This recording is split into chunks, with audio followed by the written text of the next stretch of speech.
तो रुपए के गिरने के पीछे जो सबसे पहला गुनहगार है वो है भारत का इंपोर्ट का नशा।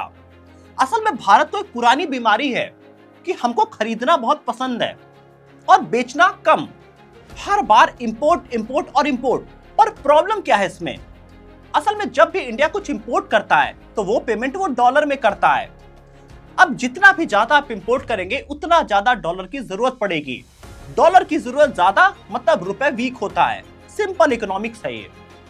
अक्टूबर 2025 में आप अगर रिकॉर्ड ब्रेकिंग मंथ ही देखिए तो टोटल इंपोर्ट था 76 बिलियन डॉलर का, टोटल एक्सपोर्ट था सिर्फ 34 बिलियन डॉलर का और ट्रेड डेफिसिट हो गया 41 बिलियन डॉलर का। मतलब एक महीने में इंडिया ने 100 रुपए का सामान बाहर भेजा तो 221 रुपए का सामान अंदर लाया। इंपोर्ट डबल है और एक्सपोर्ट आधा है।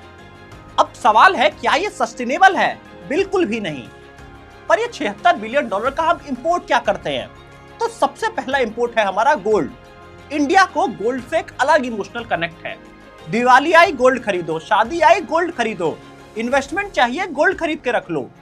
2024 के अक्टूबर में गोल्ड का इंपोर्ट था 4.9 बिलियन डॉलर। यही 2025 के अक्टूबर में हो गया 14.7 बिलियन डॉलर, 3 गुना से ज्यादा इंक्रीज। और सिल्वर का इंपोर्ट 5 गुना बढ़ गया है। अब गोल्ड का रेट देखिए तो दिसंबर 2025 में 10 ग्राम गोल्ड की कीमत 1,40,000 है, ऑल टाइम हाई पर खरीद क्यों रहे हैं लोग?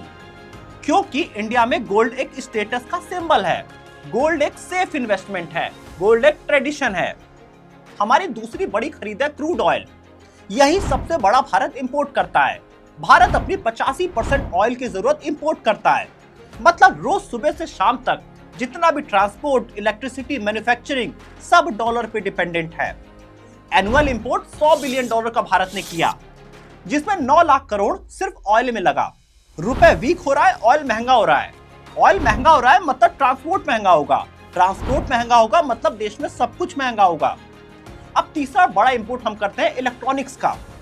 स्मार्टफोन, लैपटॉप, सेमीकंडक्टर, ये सब कुछ 60 बिलियन डॉलर से ज्यादा का ईयरली इंपोर्ट हो जाता है। इसके बाद डिफेंस में सबसे बड़ा हम इंपोर्ट करते हैं, जो कि देश के लिए जरूरी चीज है।